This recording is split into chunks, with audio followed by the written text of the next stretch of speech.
Hey guys, welcome to Hughes History. We're going to talk about a contested or sometimes known as a brokered convention in this episode because that's what they're talking about in terms of the GOP convention in July in Cleveland, that it's a very real possibility. So let's go over the history just a little bit. We have to keep in mind that really before the 1950s, conventions were contested all of the time. A contested convention simply means that that candidate had not received 51% of the delegates. So therefore, they would go into the convention, and especially in the 19th century, and they were brokered conventions where backroom dealing would occur between different party bosses, and they eventually would settle in on a candidate, a lot of times using the vice presidential spot as kind of a jockeying position or a bargaining chip.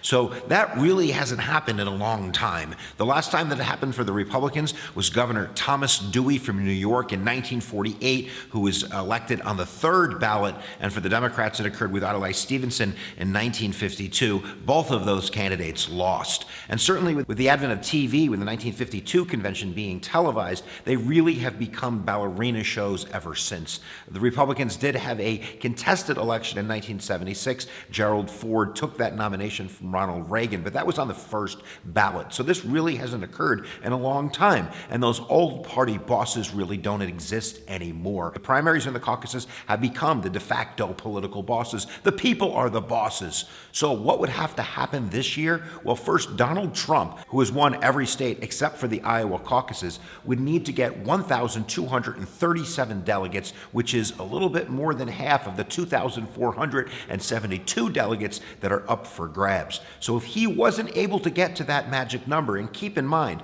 up to March 15th, the states are awarding delegates based on a proportional representation. Sometimes that's by district. So for instance, in South Carolina, Donald Trump got 50 delegates because he won every district. But many other candidates are picking up delegates here and there when they can. And of course, we have Super Tuesday, we have Ohio, we have Michigan, we have big states that vote before March 15th, where then it becomes a winner-take-all contest, which right now is going to favor Donald Trump. So what would happen? Well, on the first ballot, delegates are pledged to cast their ballot for whoever won that district, that state. And this includes the 437 unpledged delegates, which are basically kind of the version of the super delegates on the Democratic side. These are RNC members, 168 of them, and the rest of them, the 269, are office holders in the GOP. So they would be released. They could then vote their conscience on that second ballot, along with all of the other pledged delegates that are now free to vote whichever way they want.